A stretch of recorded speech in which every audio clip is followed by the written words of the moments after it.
All right, 97.7 Outlaw Radio FM listeners, you already know what time it is, and right here, right now, we actually got a legendary Grammy-nominated artist. This individual has won countless awards. He is also a former member of the best-selling hip-hop group of the year 2002, and that right there is Nappy Roots. We got our prophet right here live on the line, man. How are you doing this evening? All right. I'm doing well, man. Thank you. And I gotta say, first and foremost, man, I have been a fan of yourself and, of course, of Nappy Roots for a very long time, man. So thank you so much in advance for just giving us a bit of your time here this evening and sliding into the radio station airwaves. Word. Yeah, I appreciate, man. Appreciate the interest, man. Still out here cranking music, man. So I appreciate you using your platform for me.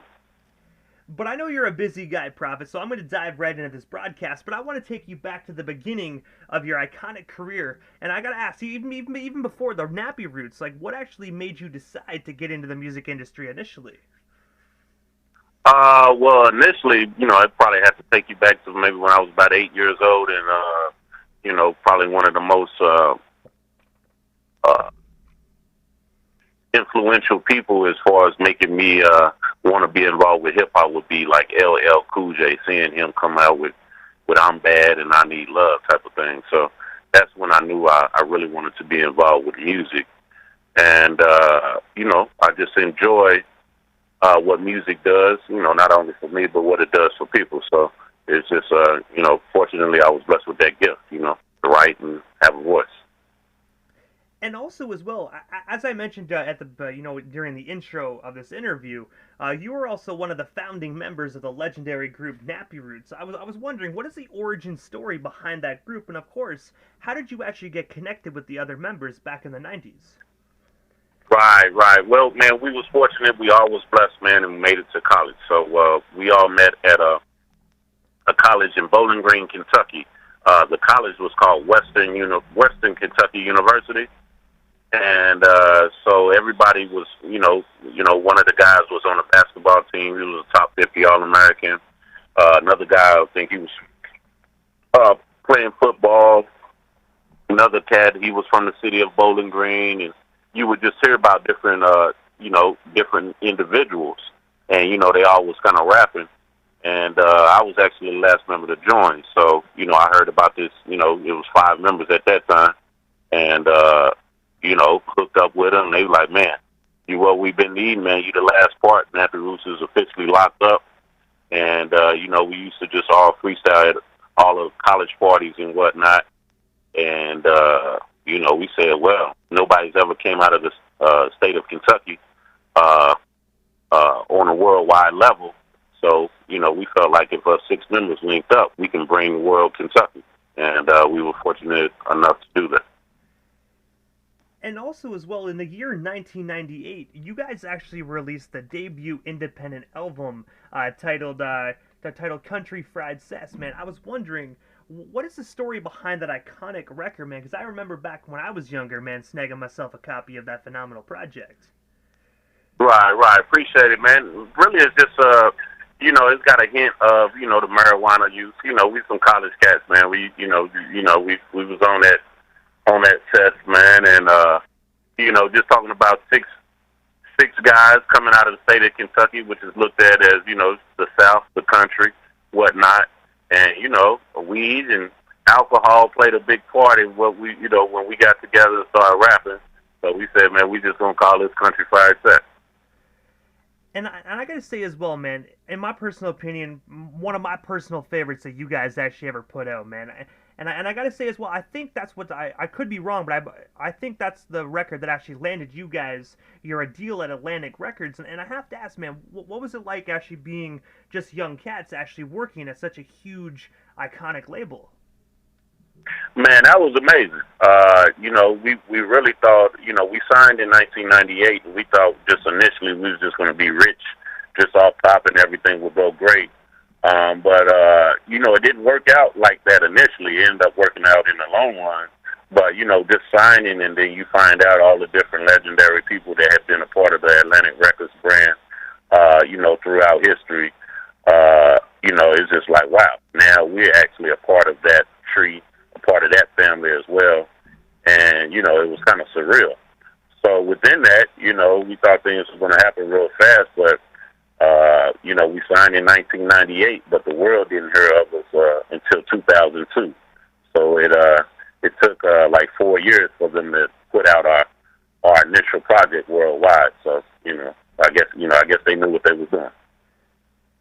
And also, as well, in 2002, you guys actually became the best-selling hip-hop group with the phenomenal album Watermelon, Chicken, and Grits. I was wondering if you can actually shed some light on this iconic album, and of course, how did it feel actually being the best-selling hip-hop group just 4 years into your guys' iconic careers? Yeah, I mean, it's amazing. I mean, it's still amazing because anytime you talk about hip-hop, as you go through any year of hip-hop, any genre, say you started, in the 2000s, you get, okay, now it's 2021, in those 21 years, there's only, let's say, a best-selling artist and a best-selling group.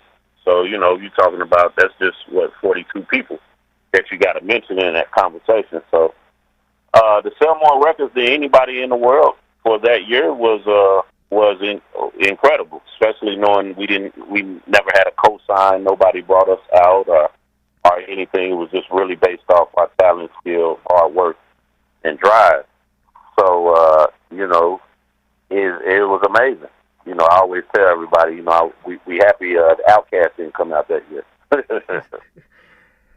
But also as well, man, on that album, Po Folks actually received a 2003 Grammy nomination for Best Rap Collaboration. I was wondering, what is the story behind that iconic song? And of course, what was it like actually working alongside Anthony Hamilton? Oh, yeah. Well, that was fun. I actually wrote that song. I created that. So ultimately, how I created that is when we got picked up in St. Louis, we was working with some producers. They later on, because of the success of Popo, they later on went to make hits for Nelly, the Air Force Ones, joints, and things of that nature. But when they picked us up in St. Louis, they picked us up in 2 real nice Cadillac trucks. And, I'm like, man, y'all riding pretty good, man. And they like, what, you mean y'all don't got these type of, trucks? Y'all ain't got this stuff? I'm like, nah, man, we poor. We just some college students, man. We poor. So later on, they was playing beats, and then, it was just 3 of us that went. So the 2 other members, they went to sleep.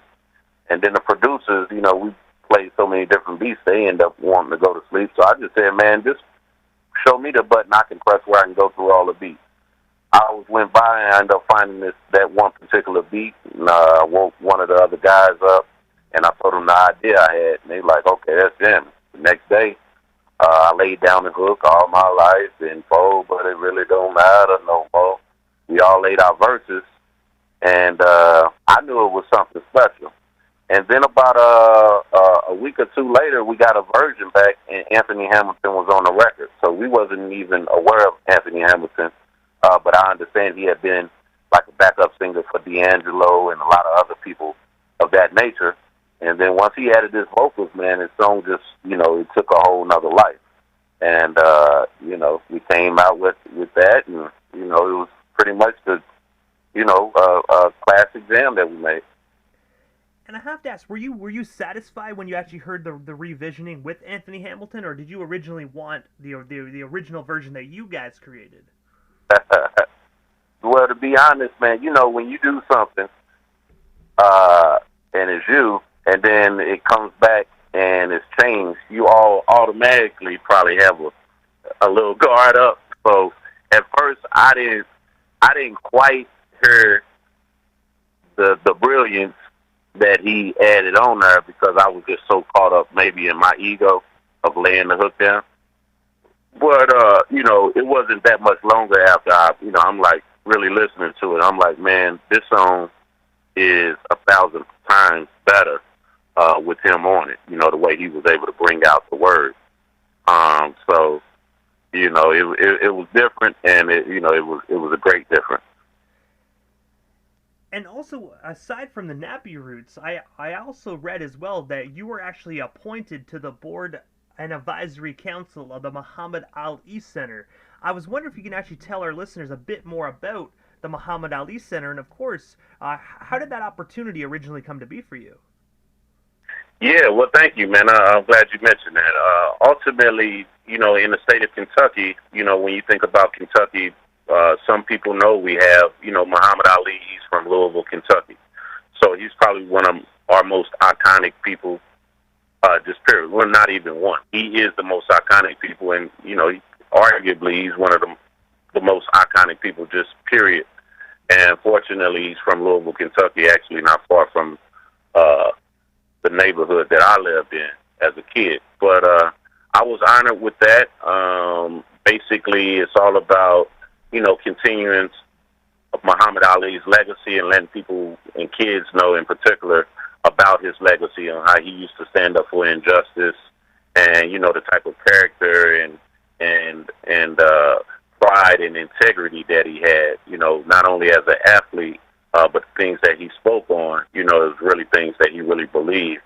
And ultimately it was about getting justice and equality for us blacks, so he made a lot of sacrifices. So, I was presented with this opportunity.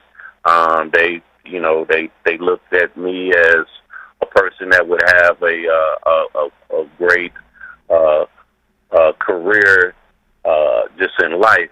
And so they said, we're endowing you with this to, in all your endeavors, if you just would mention Muhammad Ali sometimes, so the kids that are not aware, that he might, they might learn about Muhammad Ali. So everybody, if you ever go to Kentucky, make sure you visit, a lot of people come to Kentucky Derby, but also visit the Muhammad Ali Center. It's a great museum. It's like 3 different floors, and it's got just a lot of memorabilia and also some interactive things that you can do. And I'm on there amongst, maybe 50 other people with people like you walk in and you see maybe pictures of Denzel Washington, maybe, the Prince and Kings of Saudi Arabia's, Will Smith, and, just a lot of superstars. And they, I was just blessed. They felt like I was important enough to put on the wall as well. And also as well, when you actually brought up some of them superstars as well, I also noticed that on the committee as well was actually the late great Robin Williams. I was wondering, did you ever get the opportunity to meet Robin before his untimely passing? No, I didn't. I would have loved to, because he seemed like, such a great spirit, and, obviously he was very funny. But what happens is annually you get these invitations, and they have a type of get-together for all the board members, and where everybody can kind of get, acclimated with people, and just kind of share different stories or network to try to help others out in other endeavors. So, unfortunately, I wasn't able to meet him. And also as well, in 2007, you actually went on to pursue a solo career, recording your first single, Run Tell the DJ to Crank It, that was actually produced by Manny Fresh. I was wondering, how did yourself and former Cash Money producer get connected? And of course, what was it like creating that song alongside him? Well, that's one of, my greatest experiences, recording. We work with a lot of producers like Lil Jon, Kanye West, and the list goes on. For me, definitely Manny Fresh was one of the, most influential producers on me, because I was a huge fan of Cash Money, coming up, listening to the Hot Boys. Of course, Juvenile, he was like one of my favorites.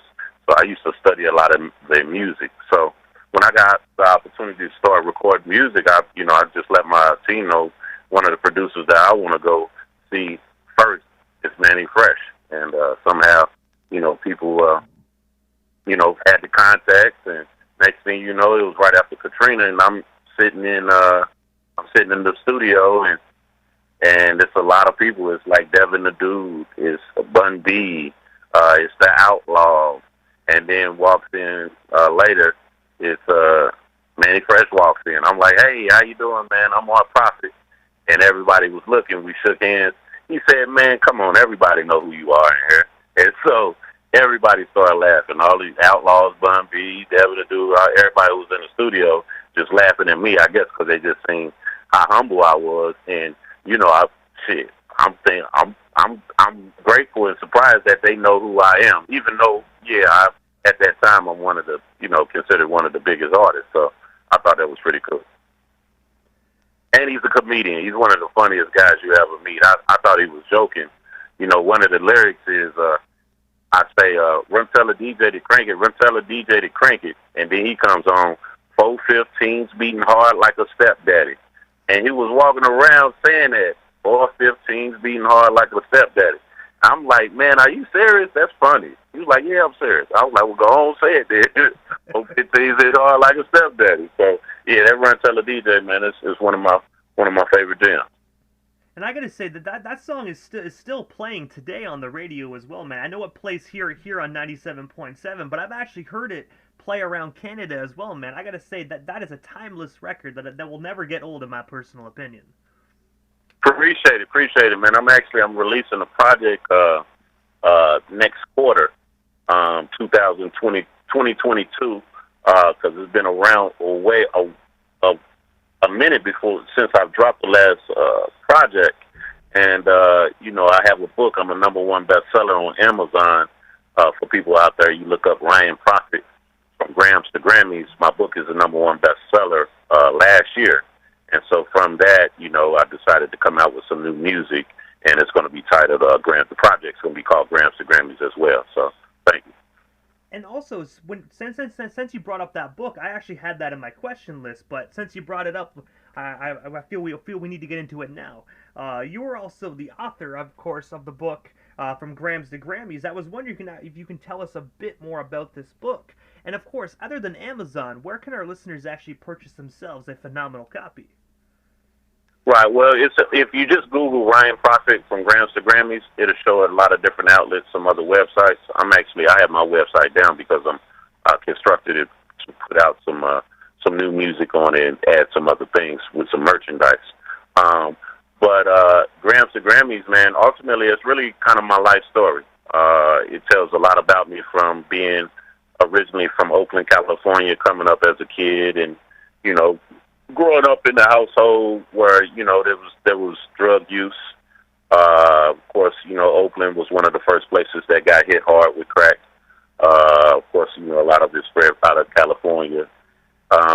Making it, being fortunate enough to have a 2-parent household. Let you know that I hit the streets in 14, and I started being a part of that whole little game, and just blessed enough to survive it, and fortunate that I made it to college and I hooked up with the 5 other brothers, and now we, us as the Nappy Roots. So it's From Grams to Grammys.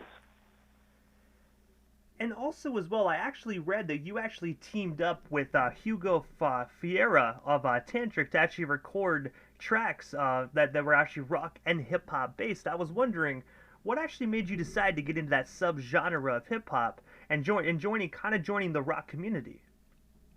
Yeah, well, actually, Hugo, man, I haven't seen him in a while. Hopefully he's doing well, but he actually from the state of Kentucky, and so I think he approached me, just let me know that, he was a fan of mine and whatnot, and invited me over a couple times, and they have some wild parties, so, we end up, freestyling, and he, bring out some beats and instruments, and we all would just have a good time, so, I just enjoy the vibe of music, so it really doesn't matter the genre to me. If I feel the vibe, I just enjoy making music, period.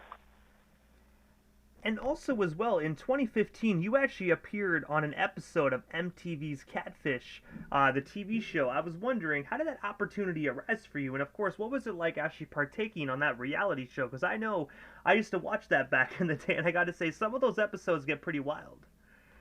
Yeah, it's crazy. Well, ultimately, I use it as a vehicle. Many people may not know, but I was a victim of, I'm a survivor of police brutality, in which I was tased 15 times in the state of Kentucky. So, obviously a lot of people don't survive being tased 4 and 5 times, but I was tased a total of 15 times.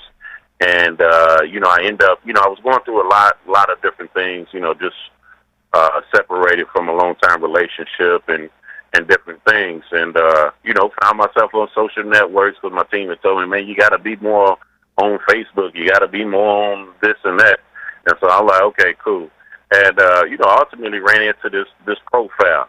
And the profile, started hollering and whatnot. So we talking. But, you got to think it's reality TV. So I'm not sure what really happened for those other people, and how that stuff works. But, it was an opportunity for me. I would talk to this young lady, and she's like, yeah, I understand your story. I got something that I like to do for you. And I'm like, well, what you talking about? He was like, you need some more exposure. People need to know about your case and all the stuff that's going on with you. And I'm like, okay, cool. Man, a couple of days later, man, next thing you know, I have Catfish call me. I'm like, what's up? And he's like, yeah, well, what are we interested in having you on Catfish? I'm like, okay, well, that's different. So basically, I'm going to be the first celebrity so-called catfish victim, right? They were like, yeah, this is going to be amazing. I said, well, I won't mind, as long as the backdrop is actually you telling the story about my police brutality, because I'm having a problem here in the state of Kentucky, even though I'm highly touted and, kind of looked at as one of the most more prominent people. I would throw conferences and I would throw rallies at the court office, and all the channels would come up and show, and I would talk about my case. And later on, I would go home, and they actually wouldn't even show the filming of the rallies or talk about my case. So it was as if they was blackballing me and, not showing anybody in the state about what happened to me. Obviously, this was the time that Michael Brown had been killed by police, and a couple other young brothers had been killed.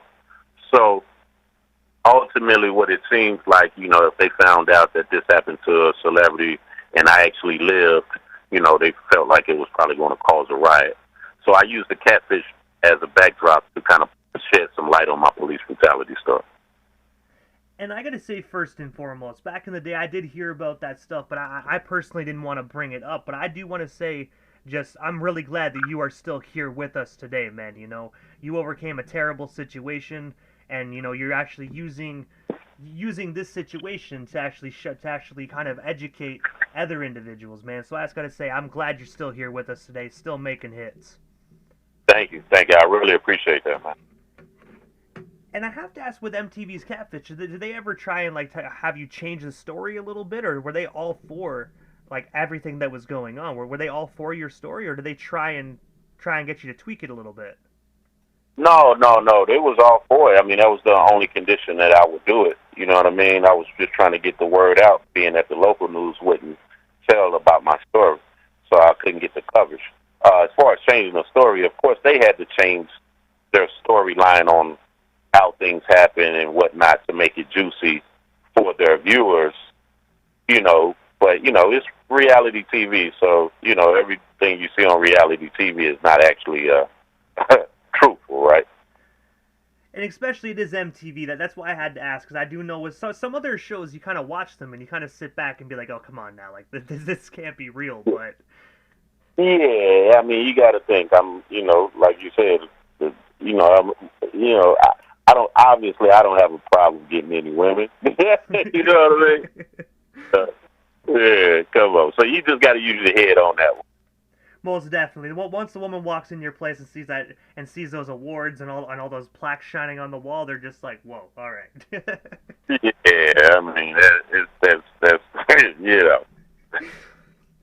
But I have to ask, man, other than your book and, of course, your brand new record that's actually coming out next year in 2022, I have to ask, what is next for yourself, man? I do know we only touched base on a sliver of your iconic career here this evening, but I have to ask, man, is there anything we happen to miss, anything else you still want to talk about or promote while we still got you here live on the radio station airwaves this evening? Well, yeah, definitely. We kind of touched on a couple of different things, but as I said, now I'm a #1 best-selling author on Amazon with the book Ryan Prophet from Grams to Grammys. So people check that out, definitely. Following that, I'm coming out with a project tentatively called Grams to Grammys in the first quarter as well. And also, I'm involved with the cannabis business. So, I got I got a product, that's in over 40 stores. The company is called Incredible Smoke. Linked up with my partner Ronnie, my partner Wild Man, and my brother Rasan. And actually, we're taking the product, this cannabis. We're gonna have a lot of different strains. We sell CBD, we sell Delta 8, and we're going to open up some dispensaries here in the South all the way to the West Coast, particularly in Vegas. So, if y'all ever come out to Vegas and y'all see Incredible Smoke, just know, that's me, baby. But also, Prophet, this is the time in the interview that I give a chance for the individual that does slide into the radio station airwaves.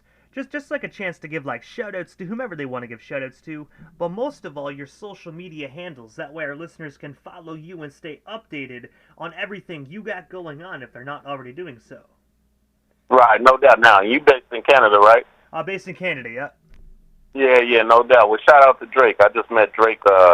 I think I met Drake about 3 weeks ago, man. I'm in Atlanta right now, so that was a pleasant meeting. So that was awesome. So looking forward to working with him actually in the future. But yeah, you guys can check me out. My name is R Prophet Official, RPROPHET Official, RPROPHET Official, and you can check that out on Facebook as well as Instagram. Follow me on Instagram, Twitter, and whatnot. And again, if you follow those handles, you can kind of find out about my new projects that's going along. And I really appreciate you guys having interest. And, we got some great music to come.